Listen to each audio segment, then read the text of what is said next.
성도 여러분은 약속을 잘 지키시는 편인가요? 이번 주가 6월 마지막 주인데 벌써 한 해의 반이 지나가고 있습니다.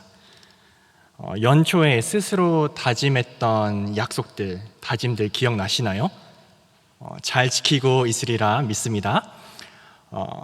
흔들리는 눈빛이 조금 보이는 것 같아요. 우리 앞뒤 좌우 앉아있는 성도님들 흔들린 눈빛을 보며 우리 격려하는 마음으로 담고 축복합시다. 사랑합니다. 축복합니다.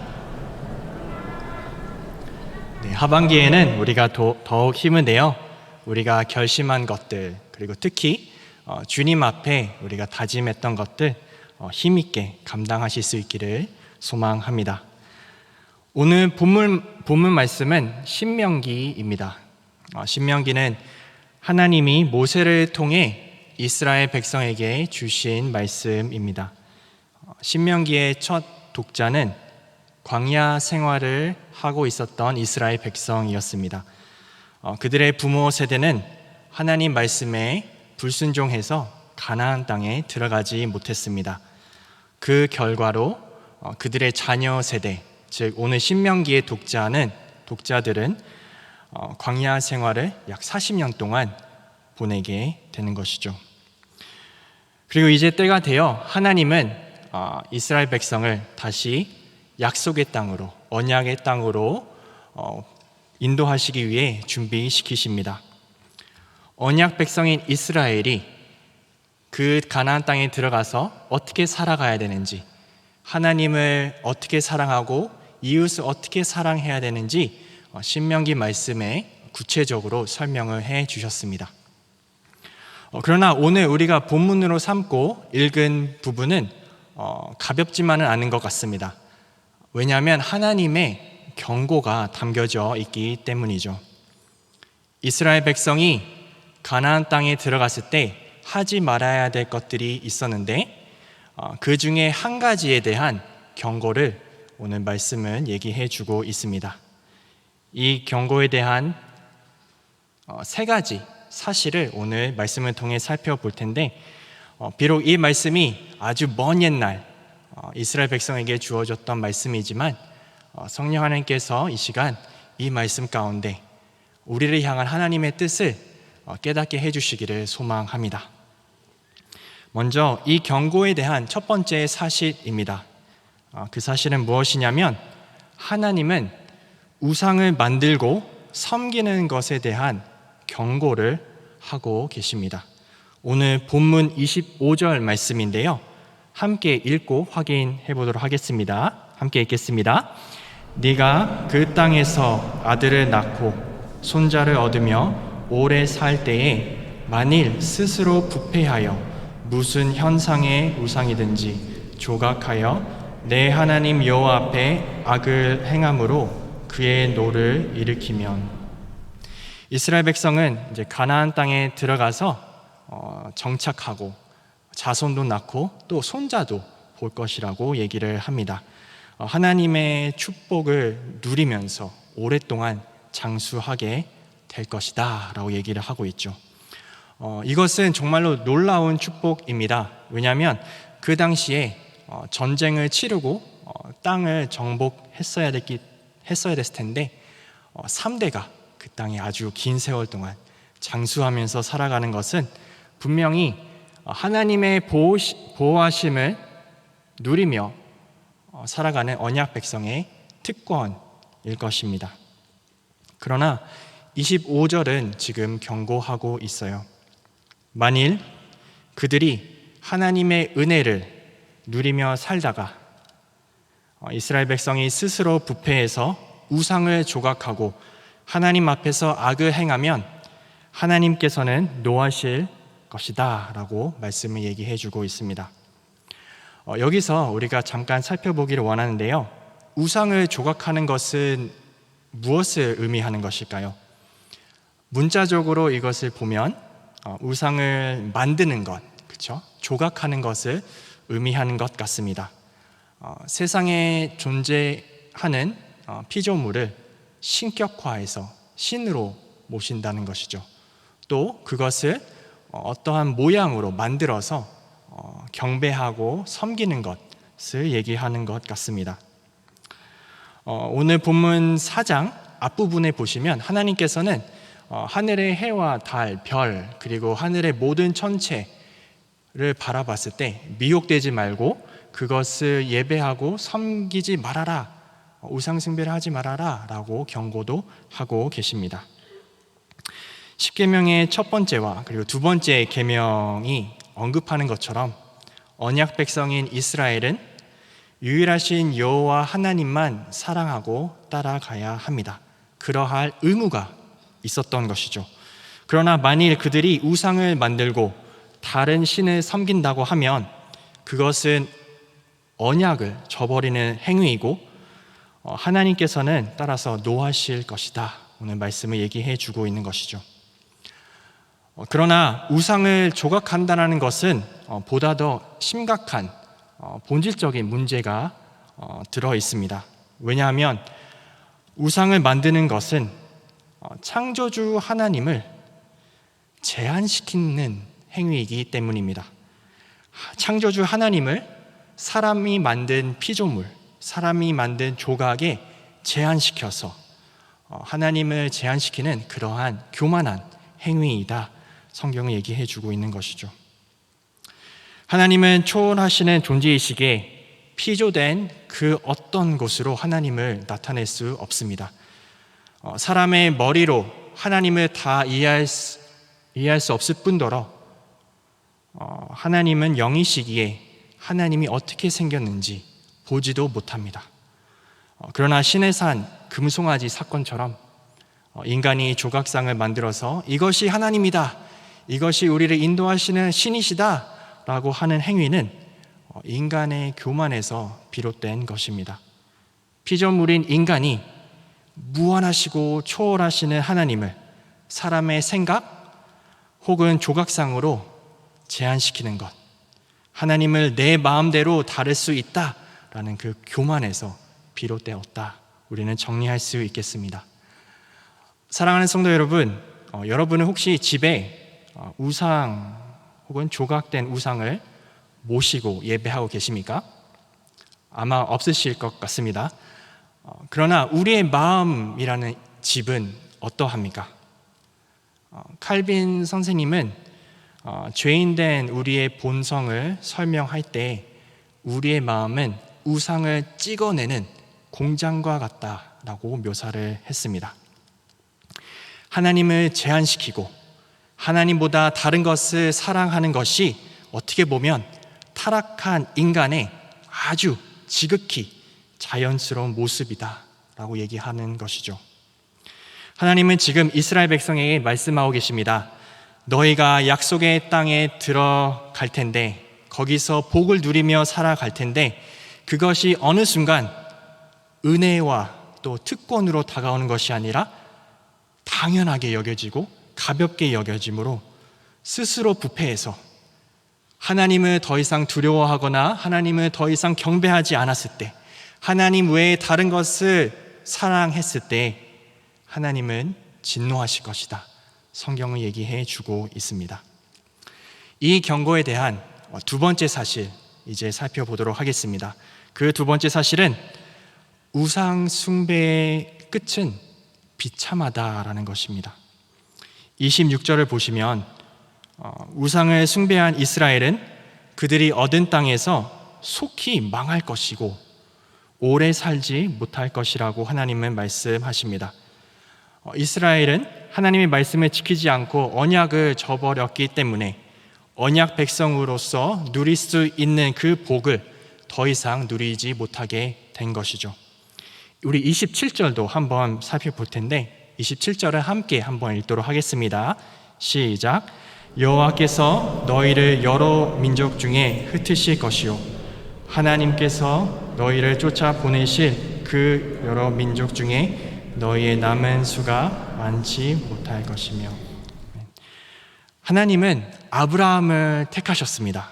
그리고 그를 통해 큰 민족을 이루어서 모든 민족에게, 열방에게 하나님의 복을 전하는 그런 통로로 삼으시겠다라고 말씀하셨습니다. 그 약속이 성취되어 가고 있는 과정에 하나님은 이스라엘이라는 민족을 자신의 소유로 삼으시고 하나님의 제사장 나라, 거룩한 백성으로 삼으셔서 다른 민족에게 복을 전하는 그러한 복의 통로로 삼으시기를 원하셨습니다. 그러나 이러한 이스라엘 백성들이 하나님 앞에서 범죄하고 언약을 저버렸기 때문에 하나님은 아브라함과 맺은 언약의 내용과 달리 이스라엘을 쫓아서 여러 민족 중에 흩으실 것이고 그래서 그들의 숫자가 아주 소수만 남게 될 것이다. 하나님은 그렇게 지금 말씀하고 계십니다. 그리고 오늘 28절을 보시면 흩어짐을 당한 백성은 사람들이 손으로 만든 신들을 섬기게 될 것이다 라고 얘기를 해주고 있습니다. 우리 28절 말씀 한번 같이 읽도록 하겠습니다. 시작. 너희는 거기서 사람의 손으로 만든 바 보지도 못하며 듣지도 못하며 먹지도 못하며 냄새도 맡지 못하는 목석의 신들을 섬기리라. 아멘. 하나님께서는 이스라엘 백성들이 그 땅에 들어가서 범죄했을 때 보지도 못하고 듣지도 못하고 먹지도 못하고 냄새도 맡지 못하는 나무와 돌로 만든 신들을 섬기게 될 것이다 라고 얘기를 합니다. 그들이 어려움 속에 처해 있을 때, 그들이 도움이 필요할 때, 그들이 섬기고 있는 우상들을 찾으며 부르짖고 도움을 구할 때 이 우상들은, 이 신들은 그들에게 도움을 줄 수 없을 것입니다. 왜냐하면 사람이 만든 이 우상들은, 이 신은 진짜가 아니고 가짜이기 때문이죠. 하나님께서는 이스라엘 백성들을 지금 묘사를 할 때 마치 로마서 1장에 나와 있는 내용처럼 백성이 하나님을 인정하지 않을 때, 하나님의 말씀을 따르지 않을 때 하나님께서는 인간을 그들의 비참한 상태에 내버려 두신다라는 그 내용과 지금 일치하고 있는 것 같습니다. 마치 목이 마를 때 바닷물을 마시는데 바닷물을 마셨기 때문에 목이 더 마르게 되는 것처럼 하나님은 이스라엘 백성을, 우상 숭배하고 있는 이스라엘 백성을 나무와 돌로 만들어진 가짜 신들을 섬기게끔 하겠다라고 하는 것이죠. 이 경고에 대한 세 번째 사실을 이제 살펴보도록 하겠습니다. 그 세 번째 사실은 그럼에도 불구하고 때가 되면 언약 백성은 하나님께 돌아올 것입니다. 함께 29절과 30절을 읽을 텐데 제가 29절을 읽겠습니다. 30절을 함께 읽어주시면 감사하겠습니다. 그러나 내가 거기서 내 하나님 여호와를 찾게 되리니 만일 마음을 다하고 뜻을 다하여 그를 찾으면 만나리라. 함께 이 모든 일이 내게 임하여 환난을 당하다가 끝날에 내가 내 하나님 여호와께로 돌아와서 그의 말씀을 청종하리니. 아멘. 하나님은 비참함 속에 있는, 비참함 가운데 있는 이스라엘 백성이 마음을 다하고 뜻을 다하고 하나님을 찾을 때 하나님을 찾을 수 있게 된다라고 말씀해 주고 계십니다. 마음을 다하는 것, 뜻을 다하는 것은 전 인격적으로 나의 삶을 하나님께 향하게끔 내가 하나님만 갈망하는 그러한 삶을 의미하고 있습니다. 예전에 우상 숭배를 했었다면 이제는 유일하신 하나님을 향해 유일하신 하나님만을 갈망하며 유일하신 하나님만 사랑하며 섬기는 모습을 얘기해 주고 있는 것이죠. 30절을 보시면 이 모든 일이 너에게 임했을 때라는 표현이 있습니다. 즉 우상을 조각하고 숭배함으로 하나님의 진노와 환난을 경험하고 나면 그 끝날에는 이스라엘 백성은 하나님께로 돌아올 것이다 라고 말해주고 있습니다. 더 나아가 이제 다시 하나님의 말씀을 청종하게 될 것이고 하나님과의 관계를 회복하고 다시 언약 관계에 들어갈 것임을 암시해 주고 있습니다. 탕자의 비유 아시죠? 둘째 아들은 아버지로부터 재산을 얻어냈습니다. 그리고 먼 타국에 가서 방탕하게 그 재산을 허비합니다. 모두 다 소진해 버립니다. 땅에 기근이 찾아오고 돈도 없고 탕자는 이제 돼지들과 함께 지내며 생활을 하게 됩니다. 만약 이 비유가 여기서 끝났다면 참으로 안타깝고 비참한 결말일 것입니다. 그러나 가장 비참한 그 시기에 이 탕자는 스스로 돌이켜 아버지의 집을 떠오릅니다. 아버지의 집에 품꾼들은 풍성하게 살고 있는데 나처럼 굶지는 않았을 텐데, 이렇게 생각을 하며 잠시 시간을 갖습니다. 그리고 이 탕자는 결단을 합니다. 다시 아버지의 집으로 돌아가야겠다. 일어서서 이제 돌아갑니다. 돌아가서 아버지와의 관계가 회복이 되어지고 잔치에 참여하게 됩니다. 마찬가지로 비참한 속에 있는 이스라엘 백성은 때가 되면 하나님을 기억하고 그를 찾게 될 것이며 회복될 것이라는 말씀을 오늘 성경에서 얘기해 주고 있습니다. 사실 이 말씀을 준비하면서 저 스스로가 조금 한동안 풀리지 않았던 부분이 있었습니다. 그것이 무엇이냐면 오늘 본문 말씀, 특히 29절, 30절에서 보시면, 읽다가 보면 하나님께로 돌아가는 것, 하나님께로 돌아가는 그 원동력, 그 주체가 하나님께서 일하신다는 것보다는 사람이 주체가 되어서 하나님께로 돌아간다라는 것처럼 보여졌기 때문입니다. 마치 범죄한 백성이 원하기만 하면 쉽게, 아주 쉽게 하나님을 언제든지 만날 수 있는 것처럼 보여졌기 때문에 이 말씀 가지고 한동안 씨름을 했었습니다. 그러나 이 풀리지 않던 부분의 열쇠를 오늘 본문 31절에서 찾을 수 있었습니다.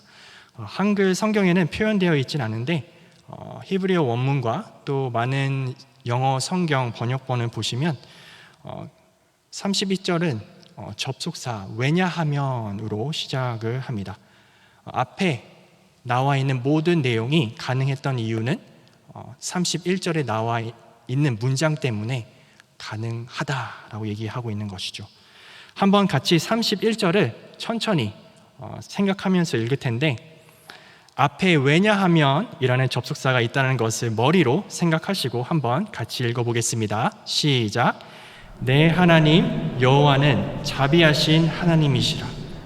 그가 너를 버리지 아니하시며 너를 멸하지 아니하시며 내 조상들에게 맹세하신 언약을 잊지 아니하시리라. 아멘. 백성이 하나님을 찾고 하나님께로 돌아올 수 있는 것은 하나님이 자비로우신 분이시기 때문입니다. 이스라엘 백성이 어떠한 능력이 있어서 하나님보다 어떤 우위에 있어서가 아니라 자비로우신 하나님이 그들을 멸하지 아니하시고 그들과 세운 언약을 잊지 않으셨기 때문입니다. 따라서 29절과 30절 말씀을 다시 이 관점에서, 자비로우신 하나님 관점에서 본다면 이렇게 해석을 할 수 있을 것 같습니다. 백성이 온 마음과 뜻을 다해 전인격적으로 여호와를 찾을 때 그들은 하나님을 만날 수 있겠는데, 그 이유는 자비로우신 하나님께서 그들을 만나 주실 것이기 때문입니다. 백성들이 환난 속에서 하나님을 온 마음 다해 뜻을 다해 찾고 도움을 구하며 부르짖을 때 하나님은 그들에게 다가가시고 그들에게 발견될 수 있도록 자신을 드러내실 것이기 때문입니다. 오늘 말씀을 우리가 새겨 듣고 이제 말씀을 한번 정리해 보도록 하겠습니다. 이스라엘이 하나님과의 언약을 저버렸을 때 하나님은 진노와 심판의 말씀을 주십니다. 그래서 실제로 이스라엘 백성들이 가나안 땅에 들어가서 우상 숭배를 하고 하나님의 언약을 지키지 않고 범죄했을 때 하나님의 심판을 경험하게 됩니다.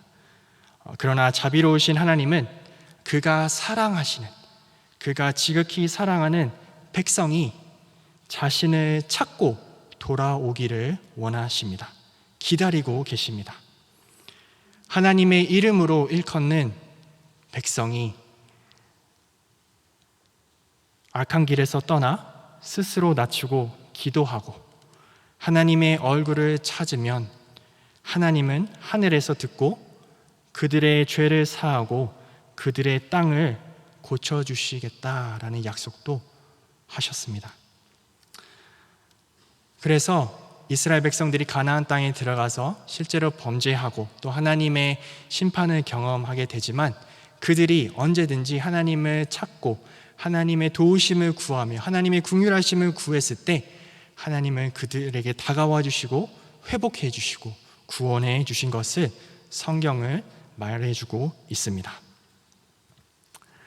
오늘 말씀이라는 이 거울 앞에 우리 성도님 여러분, 우리의 삶을, 우리의 마음을 한번 비춰보기를 소망합니다. 하나님보다 다른 것을 혹시 더 사랑하고 섬기고 있지는 않는가요?